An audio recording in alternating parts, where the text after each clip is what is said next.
Olá, meu amigo, minha amiga, sejam bem-vindos a mais um Portal do José e muito obrigado a cada um de vocês que repercute o nosso portal, que leva alguns temas aqui que nós trazemos todos os dias para conversar com seus amigos, seus parentes, você que distribui os nossos vídeos.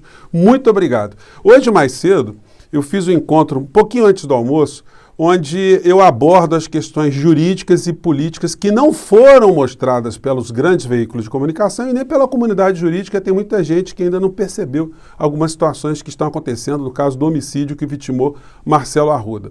Em resumo, eu mostro ali que esse homicídio qualificado, nós todos sabemos que é um crime político também. Mas o que importa, o que foi mais determinante para o que vai acontecer daqui para frente, foi o enquadramento do criminoso como o homicida num crime de homicídio qualificado. Isso representa que ele cometeu um crime hediondo, que está classificado também na Lei 8.072, a Lei dos Crimes Hediondos.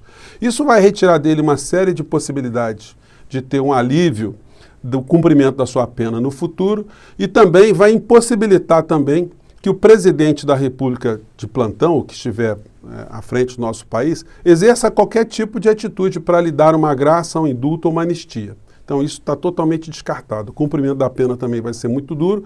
E tem muitas questões também que eu coloquei para vocês no nosso encontro mais cedo. Se você não assistiu, assista, porque tem muitas situações ali e eu vou complementar com mais algumas informações agora no nosso encontro, além das últimas situações que estão acontecendo no mundo político e as coisas que vão acontecer daqui até o dia 2 de outubro. E se a gente puder usar uma frase aqui, para sintetizar bastante o que está por acontecer no Brasil, a gente poderia pegar um ditado popular que a vovó nos ensinou, que diz que quem ri por último, ri melhor. O presidente da República, ele é uma figura que a gente já conversou aqui, que tem traços de psicopatia muito claros, né? O psicopata é aquele ser que tem noção que está fazendo uma coisa errada, ele sabe o que é permitido pela lei, o que não é permitido, ele sabe quando ele comete algo que infringe muita dor na outra pessoa, mas ele não tem remorso, ele não tem aquilo que a gente chama no direito de juízo de reprovabilidade.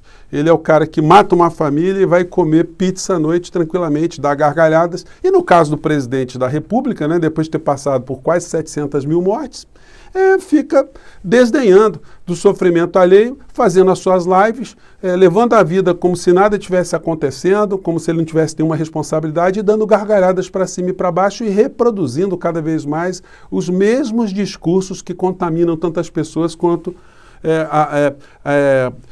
pegou a mente desse assassino lá no Paraná. Pois bem, vou conversar com vocês sobre essas questões todas, mas antes de mais nada, se você está chegando agora ao nosso portal, convido você a se inscrever, a conhecer também os nossos outros vídeos, a compartilhá-los, a participar do nosso chat que eu abro todos os dias aqui entre 5 e 5 e meia, enfim, a mandar seus comentários para cá, porque são sempre lidos e são sempre considerados, e seguir em frente também conosco aqui no nosso portal. Gente, então complementando alguns assuntos hoje do nosso encontro anterior, a gente vê aqui que essa história não acabou. O Ministério Público do Estado do Paraná ainda vai se pronunciar e ele certamente vai requerer mais provas, vai querer mais informações, porque ninguém consegue entender como é que numa situação como essa, o assassino não teve a sua vida devidamente investigada. O seu aparelho de celular, as suas mensagens, com quem ele conversou, o seu computador, seu laptop, pessoas com quem ele esteve naquele dia, enfim, foi um inquérito, né, concluído de uma forma muito veloz.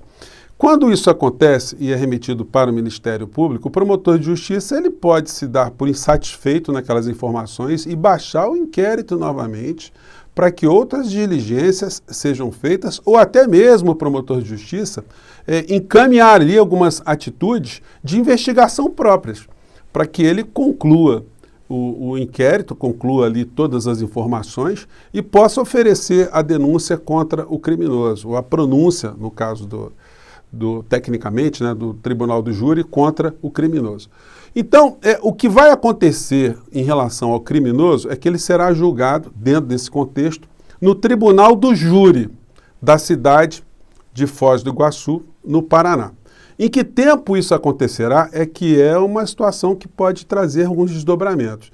Nós temos a perspectiva que quando esse ser for julgado, o Bolsonaro não esteja mais à frente da presidência da República.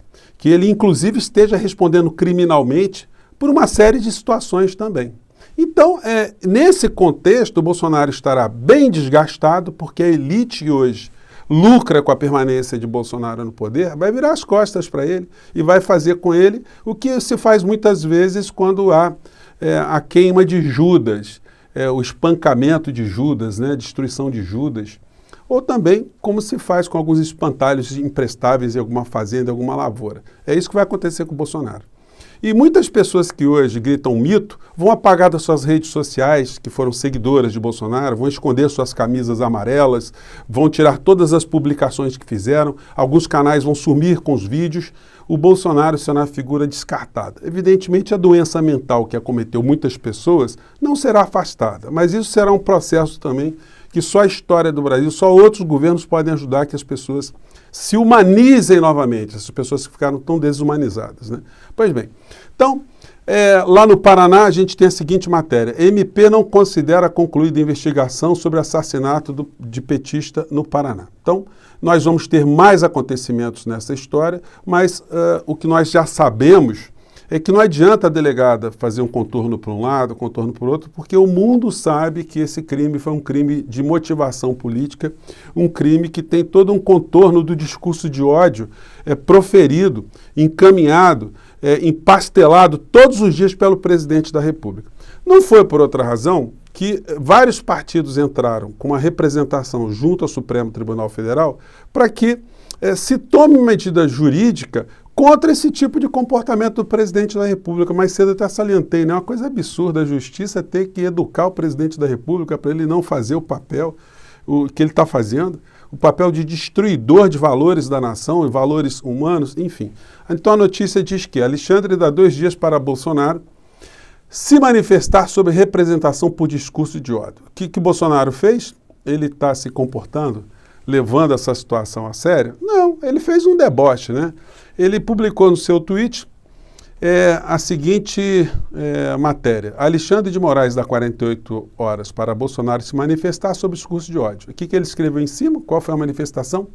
Manifesto que sou contra. Isso deve ser coisa do Carluxo, né? Então ele está debochando, ele não está levando a sério, ele está fazendo que nem o Daniel Silveira, que é obrigado a usar a tornozeleira eletrônica, não usa e está sofrendo multa, achando que eles vão ficar perpetuamente no poder. E aí, o desespero, de fato, vai fazer com que muitos tentem fazer essa estratégia de permanecer no poder. Mas uma gente desmoralizada, que parece muito mais com aqueles personagens do conto alienista de Machado de Assis, né, que acham que estão num grande manicômio, pois bem, uma hora essa situação vai mudar. E quem ri por último, ri melhor.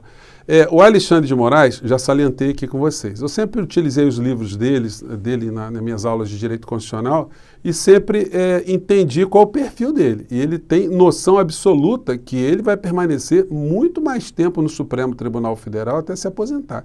E o Bolsonaro está com a passagem pela presidência da República.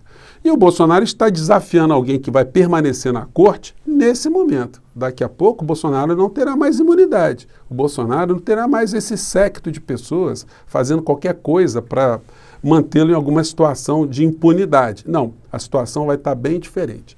E nessa circunstância pode ser que o atual assassino que está lá no Paraná, atualmente, né, ele seja julgado pelo tribunal de júri numa circunstância política, numa circunstância econômica, diante de informações jornalísticas muito mais vastas, muito mais abertas do que as que a gente tem no dia de hoje. Então ele está debochando, vamos ver o que vai acontecer. Temos 77 dias daqui até o primeiro turno.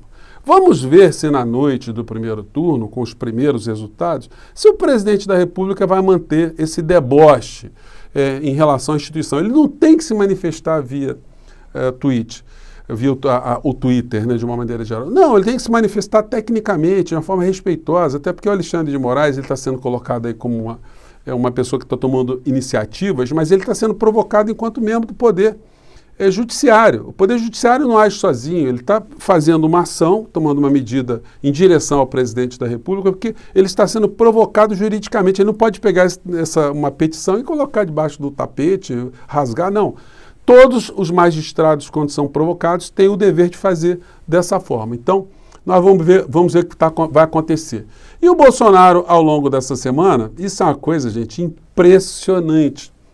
Como os bolsonaristas não conseguem observar isso, e de uma maneira geral a sociedade também não observa, né? Que o Bolsonaro é blindado pelos grandes veículos de comunicação, na medida que eles não mostram como o Bolsonaro é corrupto moralmente, como ele corrompe a República Brasileira, como ele usa dinheiro público para benefício pessoal, como ele faz campanha eleitoral antes da hora, como ele mente para as pessoas que estão ali para receber algum tipo de informação correta, e, sobretudo as pessoas que acreditam em alguma religião, que estão ali, e que recebem o presidente da República para ficarem escutando mentiras e campanha eleitoral antecipada. Pois bem, esse cenário, infelizmente, na medida que ele não é exposto para a sociedade não consegue desenvolver uma reflexão crítica, né? Como eu já apontei no programa de ontem. Que reflexão? Olha, é certo o presidente usar tudo isso, essa estrutura, o avião, um monte de puxa-sacos, servidores públicos, sendo remunerados para isso, ganhando diárias, para fazer campanha pessoal? Pois bem, 3 dias de campanha política e motociata, entre motociatas e templos, e hoje, sábado, que tem Partida de Brasília, Marcha com Jesus pela Liberdade e Natal, depois uma cerimônia, outra marcha para Jesus em Fortaleza. Gente, Jesus e Bolsonaro efetivamente não combinam, né? Alguém que faz discurso de ódio, alguém que mente, alguém que prega divisão da nação, alguém que tenta jogar irmãos contra irmãos, alguém que mente em relação ao que foi o comportamento de Jesus desde quando ele surgiu, dizendo que Jesus compraria uma arma, teria uma arma de fogo, se a arma de fogo à época dele existisse. Enfim, já comentei isso com vocês, é só a mente distorcida capaz de fazer esse tipo de situação, mas continua protegido, né? Como eu tenho dito para vocês, pelos veículos de comunicação. O Bolsonaro, lá em Natal, nesse título aqui desse vídeo do UOL, a gente pode ver o seguinte: Bolsonaro reclama de ter nome associado à morte de petista em Foz do Iguaçu. Briga estúpida. Ele sempre se desvencilhando, né? Vou pegar um pedacinho dessa fala dele aqui, coisa muito curta, vamos lá. Um lado culpado, o chefe do outro lado. Olha, o discurso dele levou à morte daquela pessoa lá em Foz do Iguaçu. Olha, meu Deus do céu, o meu discurso levou à morte daquela pessoa. Então, quer dizer, é o discurso do psicopata, né? Ele não faz... E aí, gente, não é nenhuma agressão. É alguém que tem essa percepção desumanizada. Houve um homicídio. A pessoa cometeu um homicídio, gritou o nome dele, gritou Bolsonaro, mito. E como é que ele não tem nada a ver com essa história? O assassino voltou no lugar do crime armado para matar pessoas. Ele violou a porta do condomínio lá do clube, ele ameaçou o porteiro para poder entrar, gritando Bolsonaro, colocando música a favor do mito. E aí o Bolsonaro disse... o que eu tenho a ver com essa história? Como se ele fosse um frade, como se ele fosse Mahatma Gandhi falando de paz, falando de harmonia entre as pessoas. Então, é um cinismo muito grande que mostra, né, que esse tweet que ele publicou, dizendo me manifesto contra, debochando, confirma, né, essa complexidade desse personagem psicopático, né, que eu estou me referindo aqui. Infelizmente é o presidente do nosso país, mas daqui a 77 dias vamos ver se ele vai estar rindo ainda. Bolsonaro convoca embaixadores estrangeiros para falar contra urnas eletrônicas na segunda-feira. Eu já adverti aqui no nosso encontro, né? Isso é mais um crime de responsabilidade de Bolsonaro. Se ele for desmerecer a justiça, se ele for desmerecer as instituições brasileiras para embaixadores de outros países aqui no Brasil, ele estará cometendo crime de improbidade, crime de responsabilidade e até crime eleitoral também. Tudo isso, gente, está se somando a todos os outros crimes que estão emparedados, estão represados por conta da ação do senhor Augusto Aras, que age de uma forma absolutamente ilegal, de uma forma imoral, de uma forma antiética, antirrepublicana, inconstitucional, e também em função do senhor Arthur Lira. Vamos nos lembrar, né, que tem mais gente no meio dessa história, né? O Rodrigo Maia poderia lá atrás ter processado o pedido de impeachment de Bolsonaro, mas não fez isso e está escondido, agora sumiu, né? Mas ele tem muita responsabilidade de todos aqueles que deram algum tipo de proteção ao Bolsonaro e continuam a dar agora como os grandes veículos de comunicação que estão acompliciados. Gente, é sempre importante a gente salientar esse ponto que eu coloco aqui, porque são grupos econômicos que estão se dando bem com esse espantalho do mal à frente do nosso país. Então, está dado aqui mais um recado: se o Bolsonaro ele mantiver esse encontro, ele estará cometendo mais um crime, mais uma situação sujeita a um processo de impeachment e mais uma situação que vai fazer com que ele esteja par e passo, esteja colado ali em julgamento com esse assassino que será julgado lá no Paraná. O povo da cidade de Foz do Iguaçu é que determinará o que vai acontecer com esse crime, que o mundo todo sabe que foi um crime político, mas que por razões outras de interesse do poder, estão sendo colocados ali como um crime comum, coisa que absolutamente avilta a memória de Marcelo Arruda e ofende os familiares, as pessoas que faziam parte do convívio da sua vida, né? Gente, eu fico por aqui, mais uma vez, muito obrigado. As questões jurídicas desse assunto lá do Paraná está no nosso encontro anterior. Se puder, assista, enfim, compartilhe com seus amigos, seus parentes, tá bom? Um grande abraço, até o nosso próximo encontro. Tchau!